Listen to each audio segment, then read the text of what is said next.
Shoutout muna sa inyo mga solid ka-teammate, Jay Nunez, Anthony Lucky Alon, Kat Aquino, Archie, and Paul Ryan Collis.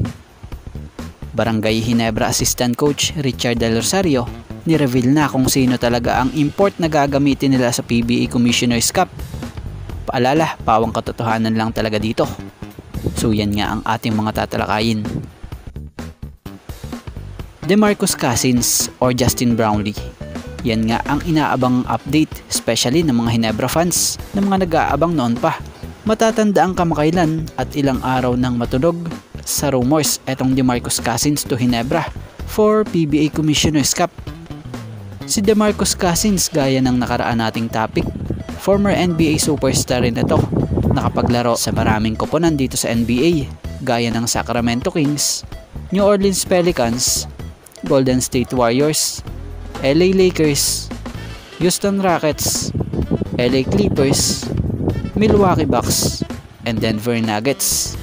Tapos most recently nakapaglaro ito rito sa Asia sa liga sa Taiwan at nakapunta na rin to ng Pilipinas para naman maglaro bilang import sa Zamboanga Valientes na nag-compete sa The Asian Tournament. So mabalik tayo rito sa Ginebra. Mismong assistant coach nga po ng Barangay Ginebra San Miguel ang nag-reveal kung sinong import talaga ang kanilang gagamitin sa 49th season ng PBA Commissioner's Cup. At ayon nga sa nilabas na report ni Fast Break via interview kay Ginebra assistant coach Richard Del Rosario ng Duar Abante Radios, credit po, inamin nga nito na hindi nga totoo yung kay Cousins as Ginebra import at kinumpirma nga rin ni assistant coach Richard Del Rosario na wala silang planong palitan si Justin Brownlee. So ngayon, malinaw na walang DeMarcus Cousins na maglalaro para sa Ginebra dahil si Justin Brownlee nga po pa din ang kanilang import na gagamitin. Kaya yung mga nagpapakalat dyan ng mga maling impormasyon, kayo'y magsitigil na. So mapunta tayo about dito naman kay Justin Noype Brownlee. Balita rito ngayon ay focus ito sa Gilas Pilipinas at talagang gusto raw bumawi at motivate na maibalik ang dating lakas. At after nga nito balik focus na nga po muli siya sa Barangay Ginebra at inaasahang babawi.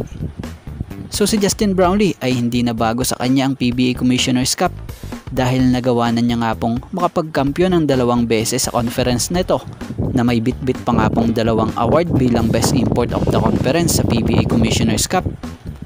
So yun, inuulit natin ayon kay Ginebra Assistant Coach Richard Del Rosario, hindi totoo yung kay Cousins as Ginebra import dahil ang totoo at kinumpirma nitong si Coach Chard si Justin Brownlee ang kanilang import pa din.